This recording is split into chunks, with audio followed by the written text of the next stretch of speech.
Welcome to my channel. Try to hear the latest story.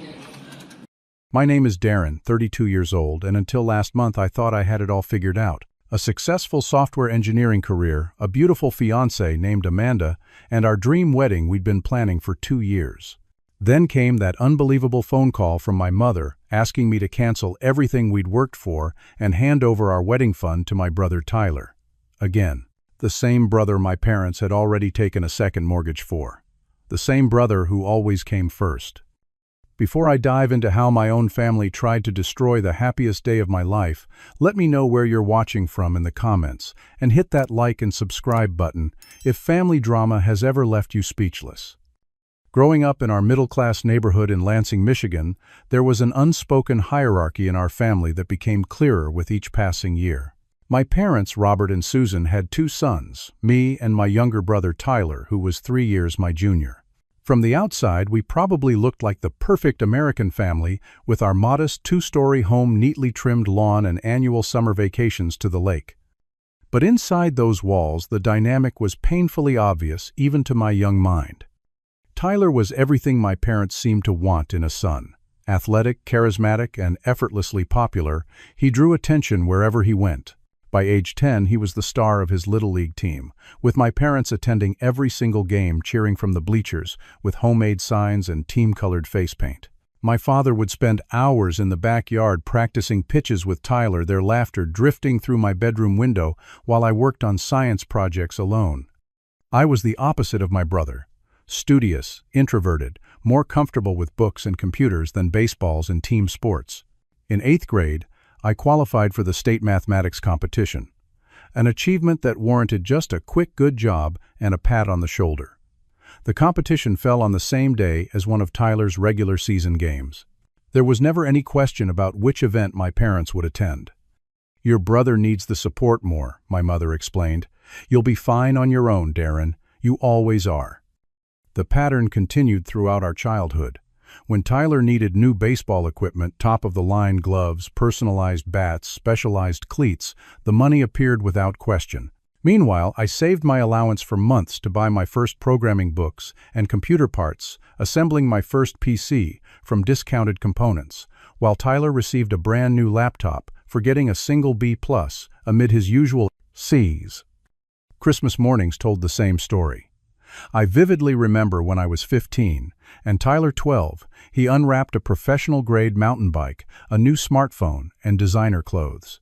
My gifts, practical items, socks, a calculator, and a single video game I had mentioned months earlier. I pretended not to notice the disparity, burying my disappointment behind a practiced smile. The preferential treatment extended beyond material things. Tyler's infractions were minimized or excused entirely. When he was caught drinking at 16, my father laughed it off as boys being boys. When he crashed the family car at 17, they replaced it within a week. When his grades slipped dangerously low, threatening his graduation, my mother spent nights helping him complete makeup assignments, while my own academic achievements went uncelebrated. I learned early on that the path to my parents' approval was a road I would never successfully travel. So I charted a different course. I threw myself into academics with singular focus, not just to excel, but to escape. My bedroom became my sanctuary, my computer, a gateway to a world where merit mattered more than charm. I joined online programming communities, built websites for local businesses, and saved every dollar I earned. By senior year, my strategy paid off. I received a full academic scholarship to Michigan State University, an achievement that finally seemed to register with my parents, if only because it meant they wouldn't have to contribute to my education. The day I moved into my dorm was the first time I felt truly free. The 2-hour distance from my childhood home might as well have been 2,000 miles. During college, I maintained minimal contact with my family. Holiday visits became shorter each year. Phone calls grew less frequent. I immersed myself in computer science, securing competitive internships each summer, rather than returning home. While my peers complained about demanding workloads, I thrived on the meritocratic environment where effort yielded proportionate rewards, a refreshing contrast to my family dynamic. After graduation, I landed a job at a promising tech startup in Chicago. The starting salary wasn't impressive, but the equity options and growth potential were.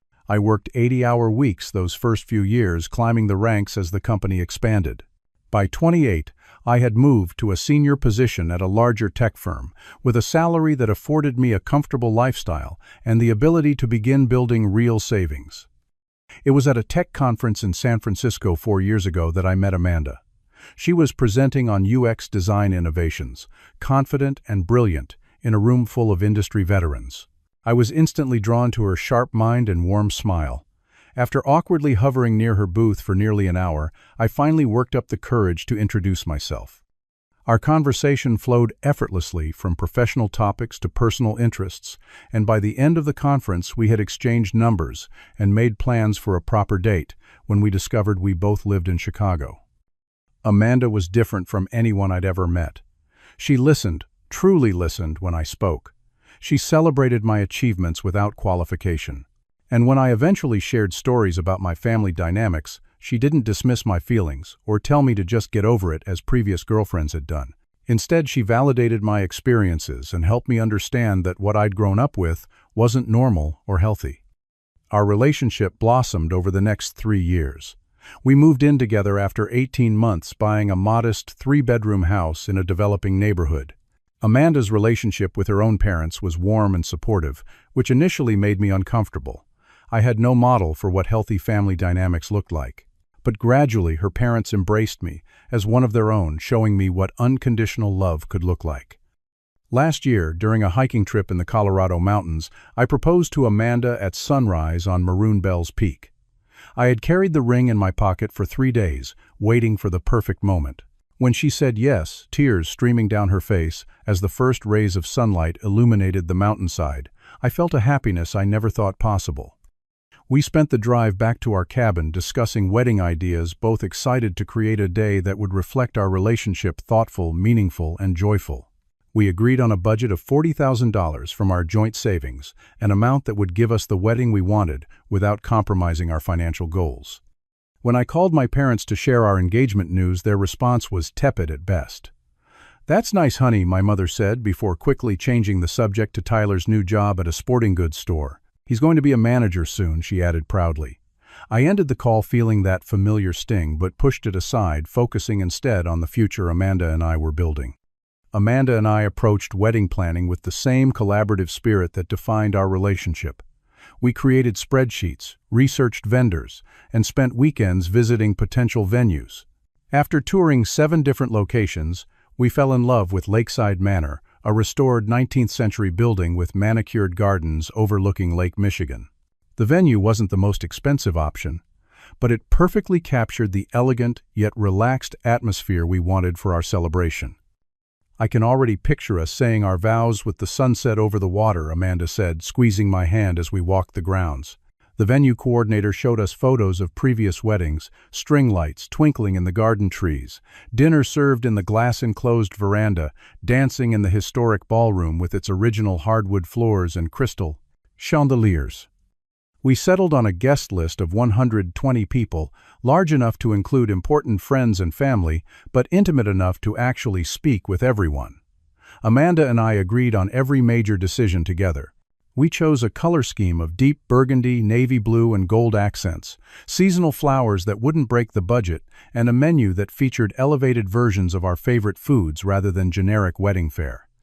For music, we hired a string quartet for the ceremony and cocktail hour, followed by a DJ who understood our eclectic taste, promising a mix that would appeal to guests of all ages while avoiding tired wedding cliches. We even planned a special first dance, taking private lessons to prepare a choreographed routine to our song "Come Away With Me" by Norah Jones. Amanda's dress shopping experience was something she'd dreamed about since childhood. She invited her mother, sister, and 2 best friends for a day of appointments at bridal boutiques, eventually finding the one, a fitted lace gown with delicate beading and a modest train. She refused to let me see even a photo, insisting on preserving that traditional moment of surprise. For my part, I selected a tailored navy suit rather than a traditional tuxedo, wanting to feel comfortable while still looking appropriately formal. Amanda and I chose simple platinum bands for our wedding rings, valuing quality and timelessness over flash. As the plans came together, our excitement grew. We mailed save-the-date cards 10 months before the wedding, followed by formal invitations at the 6-month mark. We secured our photographer, videographer, florist, and baker with carefully considered contracts. By 5 months before the wedding date, we had placed non-refundable deposits totaling $15,000. Money well spent, we thought, to secure the vendors we wanted. Our wedding date, June 15th, was circled in red on our kitchen calendar. Just 4 months away, it represented not just the celebration itself, but the beginning of our married life together. We'd even booked our honeymoon to Greece, a 2-week adventure exploring Athens and island hopping through Santorini and Crete. Throughout the planning process, I maintained my typical financial discipline. We had set aside the $40,000 for the wedding from our savings without touching our emergency fund or retirement accounts.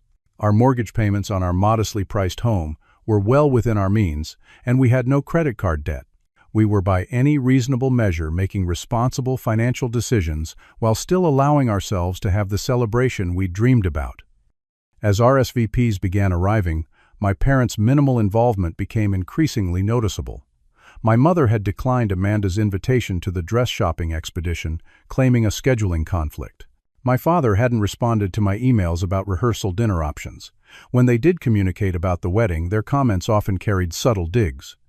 $40,000 is quite a lot to spend on just one day, my mother remarked during one of our infrequent phone calls. Your cousin Jennifer had her wedding at the Knights of Columbus Hall, and it was perfectly nice.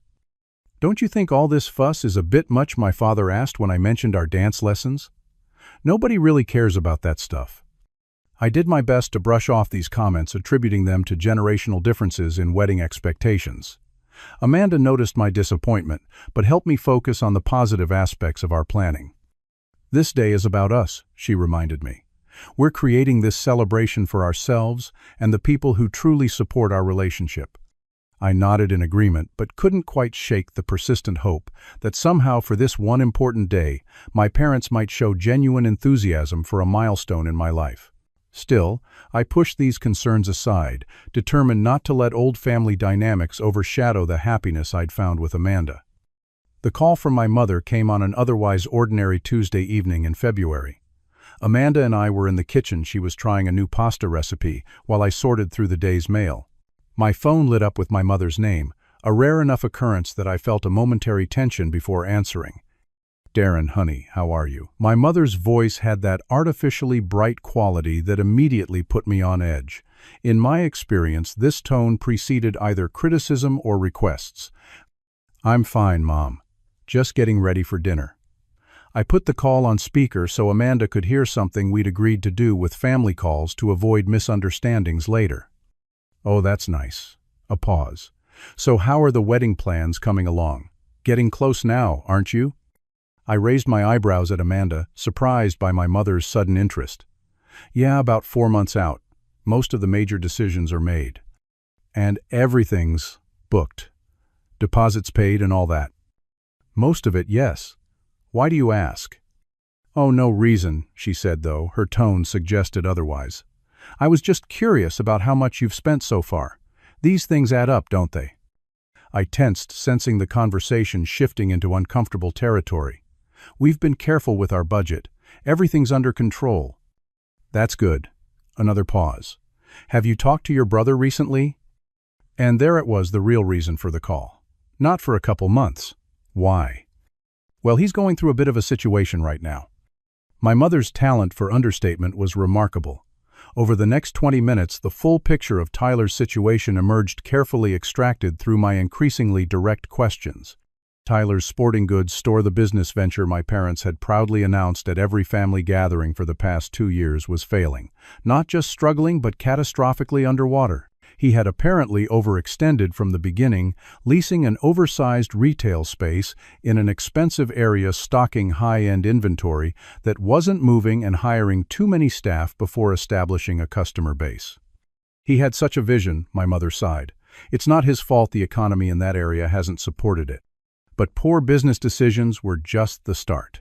As my mother reluctantly revealed more details, I learned that Tyler was $175,000 in debt, a combination of business loans, maxed-out credit cards, and personal loans from friends that carried questionable terms. He had also fallen behind on tax payments for the business, creating potential legal issues beyond the financial disaster. "The stress has been difficult for him, my mother," continued her voice, dropping to a near whisper as if sharing a shameful secret. "He started visiting the casino just to unwind at first. But then, the gambling. Of course there was gambling. The pieces were falling into place now. Tyler had apparently developed a serious addiction, initially using gambling as an attempt to solve his financial problems, then spiraling deeper as losses mounted. Your father and I didn't know how bad it had gotten," she insisted. "Tyler kept saying he was about to turn things around. He just needed a little more time, a little more help. That help had come in the form of my parents taking out a second mortgage on their home, the house they had nearly paid off after 30 years.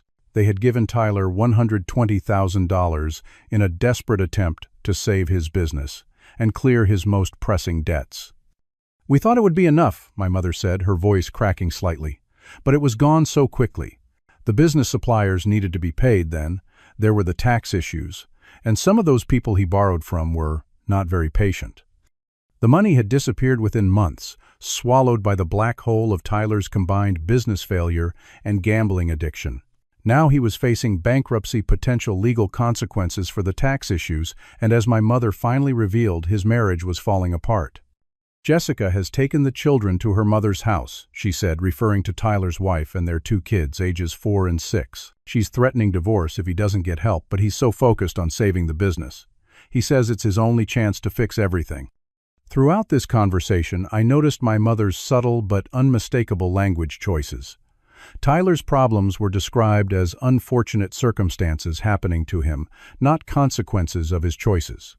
There was a passivity to the narrative. Tyler was being buffeted by external forces rather than creating his own disaster. "That sounds really serious." I acknowledged, making eye contact with Amanda, who had stopped cooking to listen. "I'm sorry he's going through that. Is he getting professional help for the gambling?" My mother made a dismissive sound. "He doesn't have time for that right now. He's working 16-hour days trying to save the store." I took a deep breath. "Mom, it sounds like the store isn't salvageable. Maybe the best thing would be to cut losses and focus on his addiction and family." "You don't understand the business world, Darren," she replied sharply. "Tyler has invested everything in this store. It's his dream." I bit back, a reminder that I had actually built a successful career in a competitive industry while Tyler had jumped from job to job before this failed venture. Instead, I asked, "So why are you telling me all this now? Is there something you want me to do?"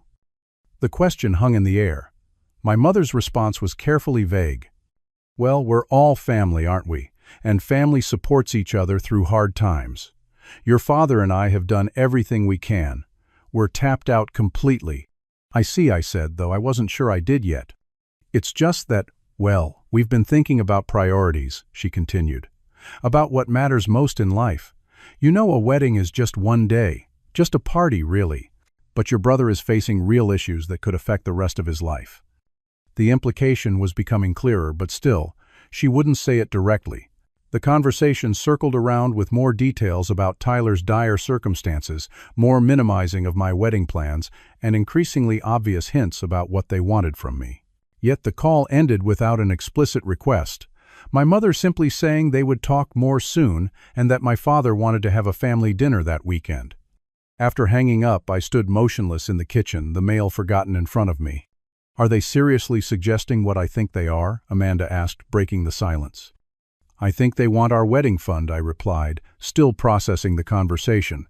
But they didn't quite have the nerve to say it outright. The sick feeling in my stomach wasn't just about the implied request. It was the familiar pattern reasserting itself: Tyler's needs, automatically outranking mine, the expectation that I would step aside once again. But this time it wasn't just a childhood competition or a high school achievement being overshadowed. They were eyeing the foundation of my future with Amanda. "They can't possibly expect us to cancel our wedding," Amanda said, abandoning the pasta sauce that had now burned on the stove. That's insane." "Welcome to my family," I replied, the bitterness I thought I'd overcome seeping back into my voice. "Tyler first, always." The invitation to Sunday dinner came via my father, who called the following day with a gruff insistence that felt more like a summons than a request. Your mother's making pot roast. Be here at 5. Bring Amanda. No room for discussion or decline. I debated making an excuse, but ultimately decided to go, if only to clarify exactly what my parents were asking. Amanda agreed to accompany me, though her expression conveyed clear apprehension.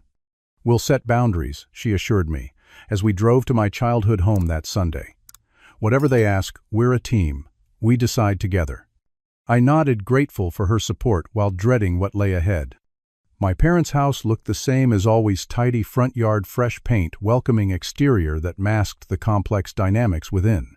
As we pulled into the driveway, I noticed Tyler's truck already parked at the curb, confirming my suspicion that this family dinner had a specific agenda. My mother greeted us with forced cheerfulness, hugging Amanda a beat too long, while my father gave me a firm handshake. Tyler sat in the living room, a beer already in hand, despite his supposed financial and marital crisis. He looked disheveled, unshaven, dark circles under his eyes, wearing a wrinkled button-down shirt that hung loosely on his frame. He'd clearly lost weight, his once athletic build now bordering on gaunt. "Hey bro," he said with a weak smile. "Congrats on the engagement. Little late, I know." Dinner was an exercise in strained politeness. My mother served her typical Sunday fare pot: roast mashed potatoes, green beans, rolls, while maintaining a stream of superficial conversation. She asked Amanda about her work, though clearly not listening to the responses. My father discussed recent neighborhood developments and the early spring weather. Tyler remained mostly silent, picking at his food and occasionally checking his phone. The only hint of the underlying tension came when my mother mentioned the wedding, asking innocuous questions about the venue, while my father and Tyler exchanged meaningful glances. I noticed Tyler's jaw tighten whenever Amanda enthusiastically described an aspect of our plans. After dessert apple pie that no one seemed to have the appetite for, my father cleared his throat. "Darren, we need to have a family discussion," he announced. "Amanda, would you mind giving us some privacy, Susan? Why don't you show her those garden catalogs you were talking about?" Amanda looked at me questioningly. We had agreed to stay together for any discussions. "Actually," I said, "anything you need to say can be said in front of Amanda. We're getting married. We make decisions together." My father's face darkened. "This is family business, son." "Amanda is family," I insisted. "Or she will be in 4 months." An uncomfortable silence descended until my mother intervened with a tight smile. "Perhaps it would be best if we spoke to Darren alone first, and then included Amanda once we've sorted things out." Amanda squeezed my hand under the table. "It's okay," she whispered. "I'll be right in the other room. We'll talk after." Reluctantly, I nodded, and Amanda followed my mother into the living room, leaving me at the dining table with my father and Tyler. As soon as the women were out of earshot, my father leaned forward. "Son, we're in a serious situation here. Your brother is in trouble." "So I've heard," I replied, keeping my voice neutral. "Mom mentioned some business problems and gambling." Tyler flinched at the direct reference to his addiction, while my father frowned.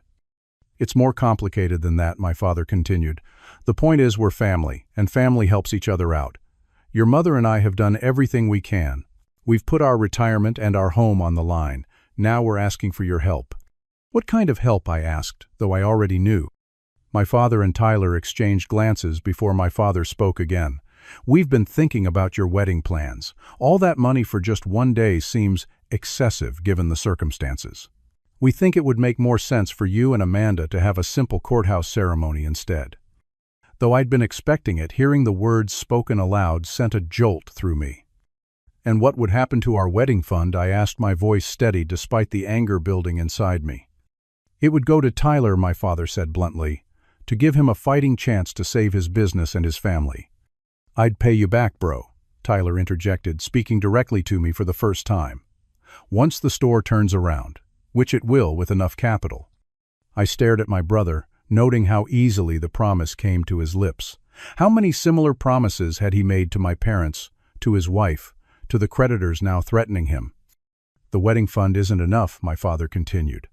"We're also asking for an additional $20,000 loan from your savings, and we need you to co-sign on a new business loan for Tyler." The audacity of the request left me momentarily speechless. They weren't just asking me to give up my wedding. They wanted me to drain my savings and tie my financial future to Tyler's demonstrably poor business judgment and active addiction. "This is insane," I finally said. "You're asking me to cancel a wedding that's 4 months away, disappoint Amanda and all our guests, forfeit thousands in non-refundable deposits, empty my savings account, and put my credit on the line for a failing business." "Family comes first, Darren," my father responded sternly. "Blood is thicker than water. Your brother needs this. It's just money and a party for you. For Tyler, it's his entire life." "What about my life?" I countered, my voice rising despite my efforts to remain calm. "What about the commitments I've made to Amanda and our future together?" "Amanda will understand if she really loves you," my mother chimed in, apparently having been listening from the doorway. "A woman who truly cares about her husband puts family first." Tyler leaned forward, his expression, a practiced mix of contrition and entitlement that I recognized from countless childhood incidents. "Look, I wouldn't ask if it wasn't important. You've always been the responsible one, the one who had it together. I'm not like you. I need this help, and honestly, you kind of owe the family. Mom and Dad paid for your school supplies, your food, your—" "Are you serious right now?" I interrupted, unable to contain my disbelief. "I had a full scholarship for college. I've been financially independent since I was 18. I bought my own car, my own computer, paid for my own apartment. Meanwhile, they gave you everything, including a down payment on your house, and now, apparently, a second mortgage to bail out your business. We've always supported both our boys equally," my mother insisted, fully entering the dining room now. "That's a lie, and you know it," I replied, surprising even myself with the directness of the accusation. Years of carefully repressed resentment were bubbling to the surface. "Now you listen here," my father began, his face flushing with anger. "Your brother might lose his children if we don't get this sorted out. Jessica has already taken the kids to her mother's. Is that what you want, to be responsible for breaking up his family?" "I'm not responsible for any of Tyler's problems," I said firmly. "And emotional blackmail isn't going to change that." "We could lose our house, Darren," my mother added, tears welling in her eyes. "Everything we've worked for gone because we tried to help your brother. Don't you care about that?" "Of course I care," I replied, feeling the weight of their manipulation bearing down on me. "But why is this suddenly my responsibility to fix Tyler created this mess? He gambled away $120,000 that you gave him. How would another $40,000 or $60,000 be any different?" "It's just one day versus your brother's whole life," my father repeated, pounding his fist on the table for emphasis. "What kind of selfish person chooses a party over family?" I stood up abruptly, my chair scraping loudly against the floor. "I need some air," I announced, walking out of the dining room and through the front door without waiting for a response. The cool evening air hit my face as I stood on the porch, breathing deeply and trying to process the ambush I'd just experienced. After a few minutes, I heard the front door open and close. Amanda appeared beside me, slipping her arm through mine. "I heard most of it," she said quietly. "Your mom wasn't exactly subtle about keeping me away from the conversation." "I'm sorry you had to experience that," I replied, embarrassment mixing with my anger and frustration. "Don't apologize for them," she said firmly. "You ready to leave?" I nodded, and without saying goodbye to my family, we walked to the car and drove away. In the safety of our vehicle, I finally let out the emotions I'd been containing. I can't believe they actually expected me to agree to that. To just hand over our wedding fund and savings like Tyler has some divine right to it. "It's beyond inappropriate," Amanda agreed, her own anger evident. "Your brother has a gambling addiction. Giving him money isn't even helping him, it's enabling him." We discussed the situation for the entire drive home, trying to make sense of my family's request and my own conflicted feelings. Part of me was enraged at their audacity, while another part still carried the childhood need for their approval and love. "We don't have to decide anything tonight," Amanda said as we arrived home. "Let's sleep on it, get some perspective." But sleep didn't come easily. I lay awake most of the night, memories flooding back: Tyler receiving a new bicycle while I got school supplies, my parents attending his games while missing my academic competitions, the constant message that his needs and wants superseded mine. The patterns established in childhood were playing out again, only now with much higher stakes. The next 2 weeks brought an escalating campaign of pressure that tested the limits of my patience and resolve. It began with daily phone calls from my mother, each conversation a carefully orchestrated blend of guilt manipulation and occasional direct attacks. "Your father barely slept last night, worrying about the house," she informed me on Monday. 40 years we've lived here, Darren. 40 years of memories possibly gone because you won't help your own brother. Tuesday brought a different tactic. Tyler's children missed their daddy. Little Emma asked when she could go home yesterday, "Is your wedding cake more important than your niece's happiness?" By Wednesday, my father had joined the offensive, his approach more blunt. "I raised you to put family first. I guess those values didn't stick." I stopped answering their calls after that, allowing them to go to voicemail instead, but the pressure campaign merely adapted. Soon, other family members began reaching out, flying monkeys dispatched to wear down my resistance. Aunt Patricia called to remind me how family supports family in times of need. Uncle Dave texted that he was disappointed to hear I was turning my back on my brother. Even my cousin Jennifer, she of the Knights of Columbus Hall wedding, sent a lengthy email explaining how she'd postponed her honeymoon when her sister needed help with medical bills, the unsubtle implication being that I should be willing to make much greater sacrifices. I might have withstood the family onslaught alone, but Tyler took the invasion to new levels. On Thursday morning, he showed up at my workplace, the tech firm where I'd built a solid professional reputation over the past 4 years. He waited in the lobby, telling the receptionist he needed to speak with me about an urgent family matter. Mortified, I took him to a nearby coffee shop rather than allowing the confrontation to unfold at my office. "You need to reconsider, Darren," he said without preamble. "Mom and Dad are beside themselves. Dad's blood pressure is through the roof. Is that what you want? For him to have a heart attack because you're being stubborn?" "I'm not the one putting stress on Dad," I replied evenly. "You created this situation, Tyler, not me." His expression hardened.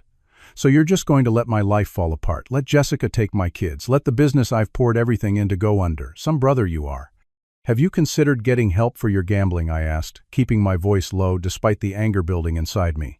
"That seems like the actual issue here." "I don't have a gambling problem," he snapped back. "I made some bad bets, trying to solve cash flow issues. That's business, not addiction." The classic denial. I recognized it from research I'd been doing on gambling disorders since my mother's initial call. "Look, I can't give you the wedding fund," I said firmly. "Those deposits are paid, contracts are signed. But maybe I could help in other ways. I could connect you with financial counseling. Maybe look at your business plan." "I don't need your business advice," he interrupted.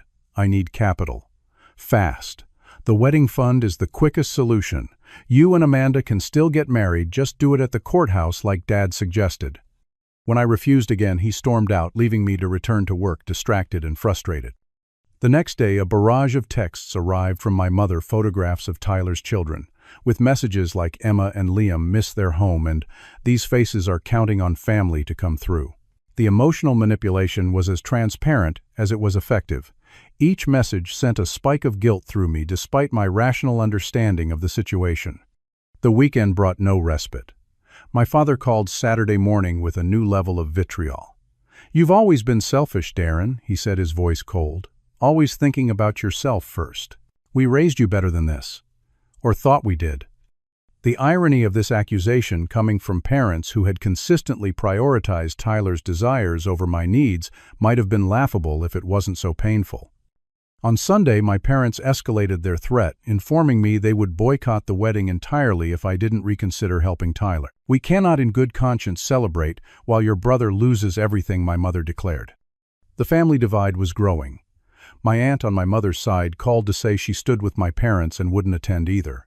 Meanwhile, 2 of my cousins on my father's side reached out privately to express support for my position, having witnessed Tyler's irresponsibility firsthand over the years. Amanda's parents, who had heard the full story, were firmly in our corner. "This is emotional blackmail," Amanda's father said during Sunday dinner at their home. "You're right to stand your ground." Through it all, Amanda remained my steadfast support, though I could see the toll the situation was taking on her as well. What should have been an exciting final countdown to our wedding day had become a stress-filled ordeal. "I hate seeing what this is doing to you," she told me one night as we lay in bed, another day of familial pressure behind us. "This should be a happy time for us." The siege continued into the second week. I consulted with our wedding venue about the possibility of cancellation, learning that we would lose 80% of our payments, nearly $12,000, without recovering anything. Our other vendors had similar policies. A meeting with our financial advisor confirmed what I already knew: emptying our savings to help Tyler would significantly compromise our financial security. And co-signing on a loan for someone with active addiction issues would be extremely high risk, she cautioned. You could end up responsible for the entire amount. Conversations with friends provided outside perspective that reinforced my decision to stand firm. My college roommate Malcolm, now a therapist, was particularly clear. They're asking you to set yourself on fire to keep Tyler warm. That's not reasonable or healthy. The stress began affecting other areas of my life. I had trouble concentrating at work, missed deadlines on 2 projects, and snapped at a colleague during a meeting. Sleep became elusive, with late-night ruminations about family duty competing with my commitment to Amanda and our future. Just when I thought the situation couldn't escalate further, it did. Tyler showed up at our house one evening, clearly intoxicated, pounding on the door and shouting loud enough for the neighbors to hear. "You think you're better than everyone," he yelled when I opened the door. "Mr. Perfect with his perfect job and perfect fiancé. You've always thought you were better than me." Amanda called the non-emergency police line while I tried to calm Tyler down, eventually convincing him to leave before officers arrived. The incident left us both shaken, particularly Amanda. "I'm trying to be supportive," she said afterward, her voice trembling slightly, "but I never signed up for this kind of family drama." The comment hit me hard. Was my family's dysfunction going to cost me the relationship that mattered most? The final straw came 3 days later. My mother called Amanda directly at work, something she had never done before, and suggested that if Amanda truly loved me, she would be the one to propose the courthouse wedding. "A woman who really cares about her husband's family would make this sacrifice," my mother told her. "Maybe Darren would listen to you." When Amanda relayed this conversation to me that evening, something inside me snapped. The manipulation had crossed a line, attempting to drive a wedge between Amanda and me. My mother's words echoed those of emotional abusers everywhere: "If you really loved me, you would do what I want." No more. No more guilt, no more manipulation, no more sacrificing my happiness and future on the altar of Tyler's irresponsibility. The moment of clarity came unexpectedly. I was driving to work the following morning, mentally rehearsing arguments against my family's latest tactics, when suddenly the weight of it all became overwhelming. I pulled over to the side of the road, my hands shaking on the steering wheel. For too long I had been responding to their demands, defending my position, explaining my reasoning as if I needed to justify my right to have my own wedding and maintain financial security. I had been playing their game by their rules, and it was a game designed for me to lose. Sitting in my parked car, I made a decision. I would meet with my parents one final time, but on my terms. No Amanda to target, no Tyler to create drama. Just me, facing the people who had shaped me through both love and neglect, setting boundaries that were decades overdue. I texted my father, "I'll meet you and Mom tomorrow at 2 p.m. at Riverside Coffee downtown. Just the 3 of us. One conversation, then this ends one way or another." His reply came quickly, "We'll be there." That evening I prepared methodically. First, I created a spreadsheet documenting every instance I could remember where my parents had provided significant financial assistance to Tyler versus me, from childhood through adulthood. The disparity was even more stark than I'd realized. Over the years, they had given Tyler approximately $230,000 more than they had given me, not including the recent second mortgage. Next, I drafted a financial analysis of what accepting their proposal would mean for Amanda. And me: lost deposits, additional wedding costs, for rescheduling impact on our emergency fund, and house down payment, potential credit score damage, from co-signing a likely-to-fail business loan, and the precedent it would set for future financial demands. Finally, I researched Tyler's situation more thoroughly. A former classmate who worked in commercial real estate confirmed that Tyler's store location had been a notorious failure spot for 3 previous businesses. An online search revealed that Tyler's business had multiple complaints filed with the Better Business Bureau. His gambling wasn't just occasional bad luck. He had been banned from 2 local casinos for disruptive behavior when losing. Armed with facts rather than just emotions, I arrived at Riverside Coffee 5 minutes early the next day. I selected a table in the corner, away from other customers, but still in a public space where any dramatic outbursts would be witnessed. My parents arrived precisely at 2. My father's expression grim, my mother's eyes already glistening with preemptive tears. "Thank you for coming," I began before they could speak. "I have something to say, and I need you to listen completely before responding." My father started to object, but my mother placed a hand on his arm. They sat silently as I unfolded my prepared notes. For as long as I can remember, I said, my voice steady, there has been a clear hierarchy in our family. Tyler's needs, wants, and problems have always taken precedence over mine. I've documented some examples here. I slid the first printed sheet across the table. This isn't about jealousy or sibling rivalry. It's about a pattern that continues to this day. My father glanced at the paper, then pushed it aside. "That's ridiculous. We've always treated you boys equally." "The numbers don't lie, Dad," I replied, tapping the document. $230,000 more to Tyler over the years. That's not equality. "Different children have different needs," my mother interjected. "Tyler needed more support." "I understand that perspective," I acknowledged. "But now you're asking me to sacrifice something deeply important to me, my wedding to Amanda, to once again bail out Tyler from problems he created himself.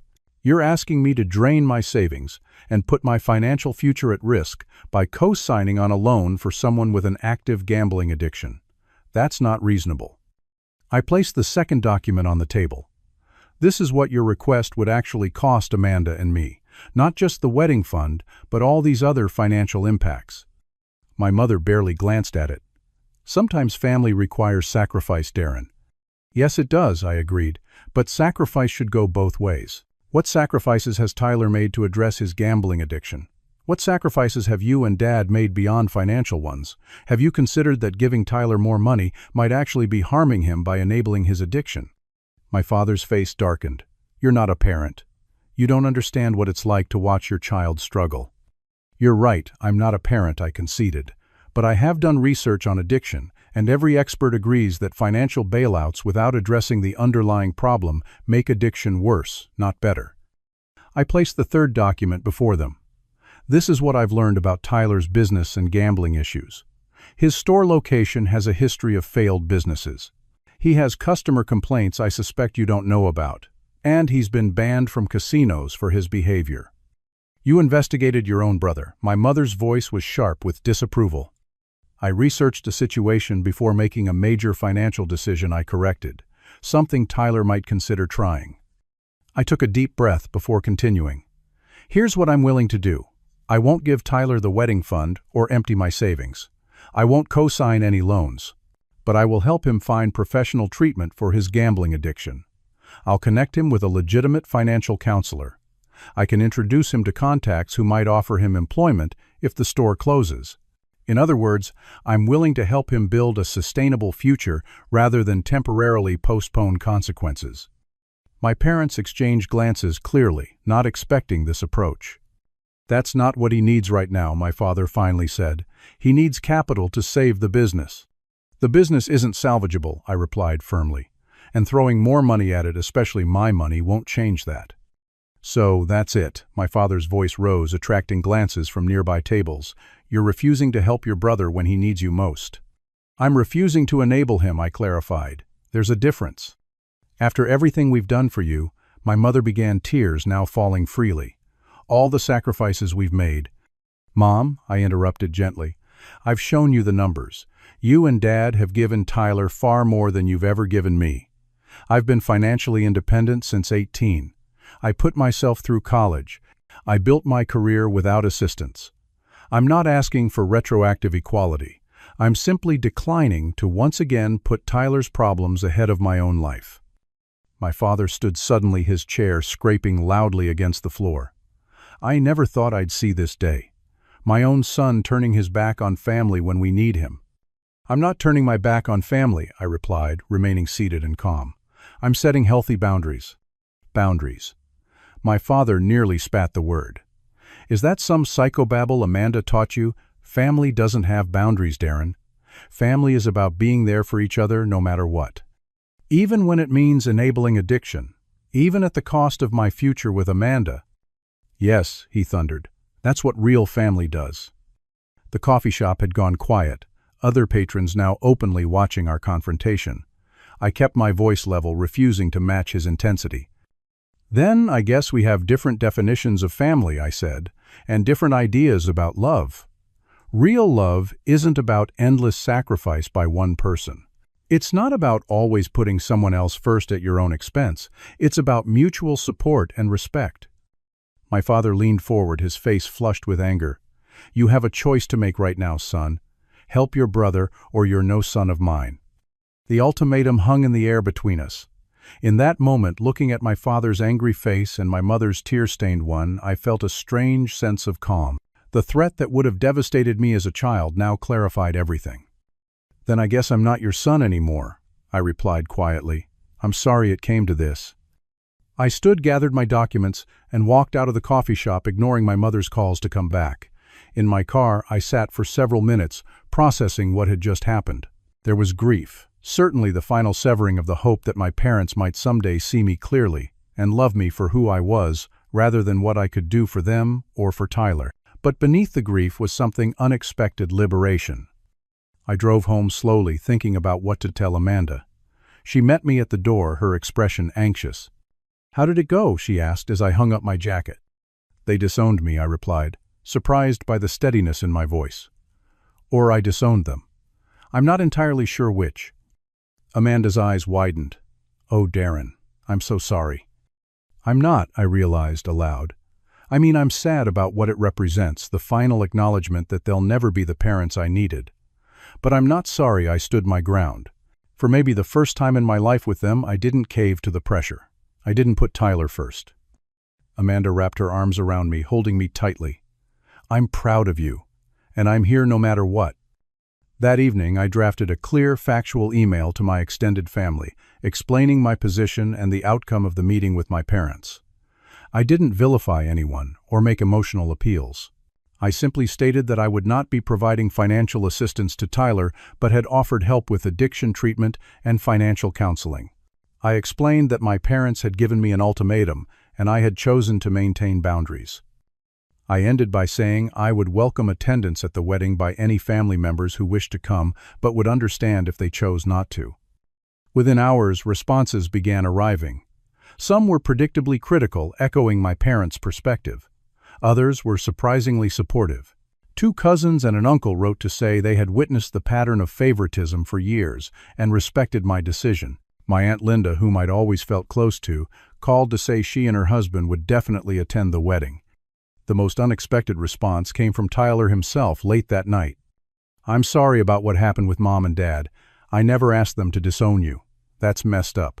I'm still pissed you won't help with the money, but I get why you're saying no. Maybe we can talk sometime. Just us.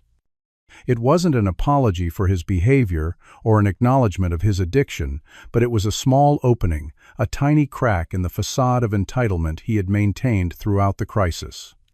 I replied simply, I'm willing to talk whenever you're ready, and my offer to help with treatment resources stands. Over the next few days, Amanda and I refocused on our wedding plans, determined not to let family drama overshadow the celebration we had worked so hard to create. The future of my relationship with my parents remained uncertain, but we had a wedding to plan and a life to build together, one based on mutual support rather than one-sided sacrifice. A week after the coffee shop confrontation, Tyler texted asking to meet. We arranged to talk at Lakeside Park, neutral territory, with enough privacy for an honest conversation but public enough to discourage any dramatic scenes. I arrived early, claiming a bench, overlooking the water, uncertain what to expect. Tyler appeared right on time, looking marginally better than during our family dinner. He was cleanly shaven, though the dark circles under his eyes remained. He sat beside me, and for a long moment we both stared at the lake in silence. The store's done, he finally said. I'm declaring bankruptcy next week. I nodded, unsurprised but sympathetic to the pain evident in his voice. I'm sorry it didn't work out. Yeah, well, he shrugged. Turns out location matters more than I thought. And inventory management, and cash flow projections. A rueful half-smile crossed his face. Pretty much everything you tried to tell me when I first started. I remembered offering business advice when he'd first announced the venture, suggestions he'd dismissed as irrelevant to the real world of retail. What about Jessica and the kids? I asked. Tyler sighed heavily. She's giving me one last chance, but only if I get help. He paused, picking at a loose thread on his jacket. I have a problem, Darren. the gambling. It's not just stress relief. I can't stop thinking about it. Even now, sitting here broke, I'm thinking about pawning my watch for one more chance at the tables. The admission surprised me. It was more self-awareness than I'd expected. That's the first step, recognizing there's a problem. Yeah, that's what the guy at the GA meeting said yesterday. You went to Gamblers Anonymous. I couldn't hide my shock. Just one meeting. He looked away. Don't make a big deal about it. I don't know if I'll go back, but it helped to hear other people talk about the same thoughts I have. Makes me feel less like a complete failure. We sat quietly again, watching a pair of ducks navigate the water.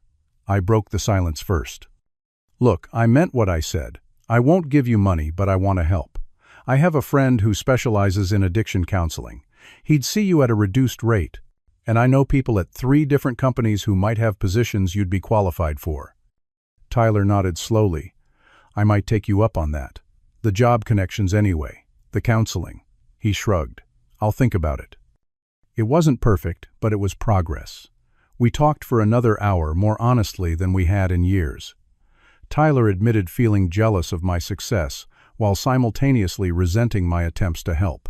I acknowledged my own resentment over our parents' favoritism, while recognizing that it hadn't exactly made Tyler's life better in the long run. Have you talked to Mom and Dad? I asked eventually. Yeah, they're pretty devastated about the whole thing with you. Mom cries a lot. Dad's mostly angry. Are they coming to the wedding? Tyler shook his head. Not planning to last, I heard, but who knows? They might come around. We parted with an awkward half-hug, not having resolved everything but having taken a small step toward a healthier relationship, one based on honesty rather than old patterns and parental influence. In the weeks that followed, wedding preparations continued.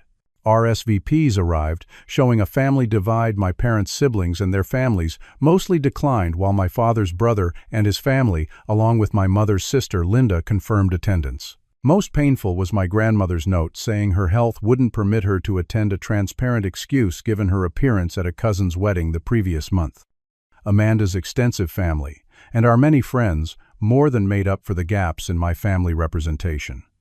The final guest count stood at 92, fewer than our original estimate, but still a respectable gathering.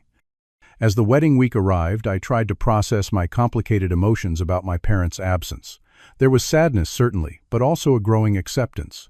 I had made my choice, prioritizing my relationship with Amanda and my own well-being over unhealthy family dynamics. If that cost me my parents' presence, it was a painful but necessary trade-off. Amanda's parents stepped up beautifully, with her father offering to handle traditional father of the groom duties, and her mother helping with last-minute arrangements that my mother might have assisted with. Their kindness underscored what healthy family support could look like. The morning of our wedding dawned clear and warm, perfect June weather for our garden ceremony. I was getting dressed in one of the venue's preparation rooms when my phone buzzed with a text. From my mother, "We're here." Just 2 words, but they sent my heart racing. I finished securing my tie with shaking hands and went to find them. They were waiting in the venue's lobby, my mother in a conservative blue dress, my father uncomfortably tugging at his suit collar. Neither smiled when they saw me, but they hadn't turned around and left either. "You came," I said simply. My father nodded stiffly. "Your mother wanted to be here." I understood the subtext. He was here under protest, accompanying my mother, rather than coming of his own volition. But they were here. It was something. "Thank you," I said, meaning it. "It means a lot that you came." An awkward silence followed, broken, when the wedding coordinator appeared to tell me it was time to take my position for the ceremony. The wedding was everything Amanda and I had hoped for. She was breathtaking in her lace gown, moving down the aisle on her father's arm, as our string quartet played Canon in D.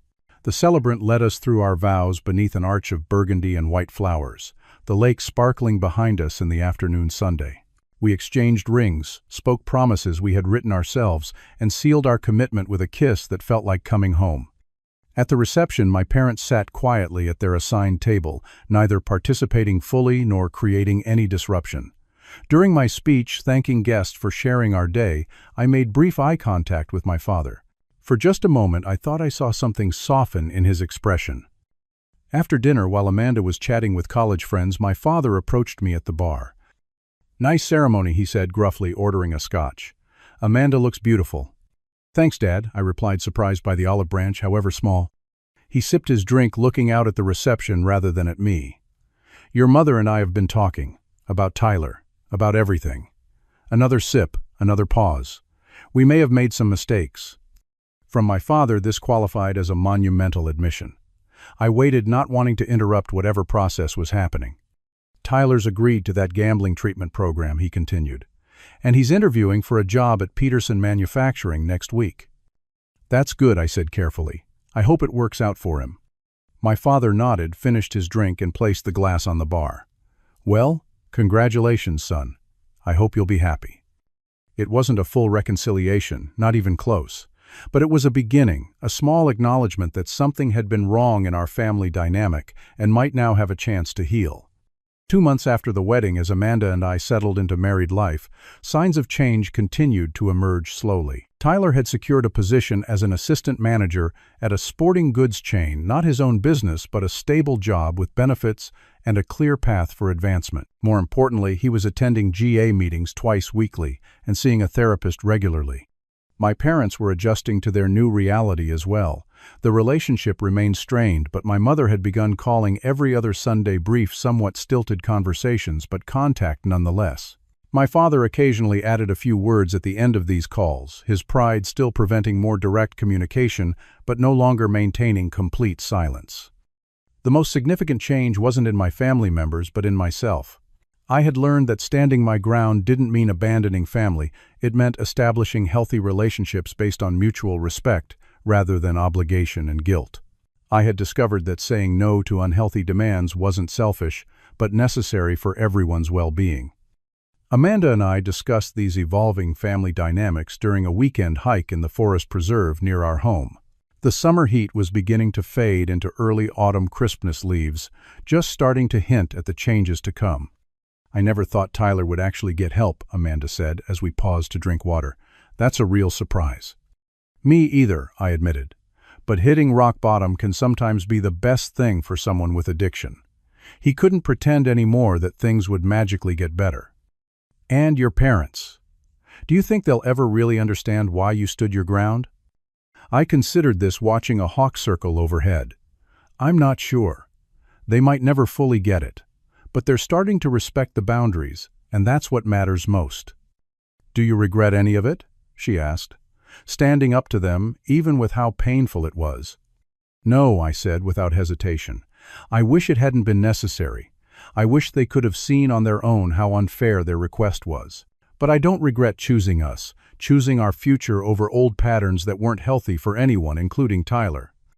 Amanda squeezed my hand. I'm proud of you. It takes courage to break patterns that go back to childhood. That evening, I reflected on the journey of the past several months. The family I was born into would likely never be the idealized version I had longed for as a child. My parents would probably always have a special soft spot for Tyler, and old habits of favoritism might never completely disappear. But something fundamental had shifted. I had discovered that loving family doesn't mean enabling destructive behavior or sacrificing my own well-being. Sometimes the most loving thing you can do for yourself and for others is to say no. With Amanda, I was building a new kind of family, one based on partnership and mutual support rather than obligation and guilt. Our relationship had emerged stronger through the crisis, proving we could face difficult challenges together without losing sight of what mattered. The journey had cost me something. The comfortable illusion that my parents would always protect my interests, the fantasy that Tyler might one day acknowledge the preferential treatment he had received. But it had given me something far more valuable, the freedom to define family on my own terms, and the confidence to build relationships that nourished rather than depleted me. As I look toward the future now, I feel a sense of peace that once seemed impossible. The path forward isn't perfectly clear, and there will undoubtedly be more challenges with my birth family. But I know now that I can face those challenges from a position of strength and self-respect, maintaining boundaries while leaving room for healing and growth. Sometimes, the hardest person to stand up for is yourself, especially when doing so means disappointing people you love. But sometimes that's exactly what everyone needs, whether they recognize it or not. Have you ever had to make a difficult choice between family obligations and your own well-being? How did you handle it? I'd love to hear your stories in the comments below. If this resonated with you, please hit the like button and subscribe for more real-life experiences. And if you know someone who might be struggling with similar family dynamics, share this video. Sometimes just knowing you're not alone can make all the difference. Thank you for listening. And remember, healthy boundaries aren't selfish. They're necessary for genuine relationships to thrive.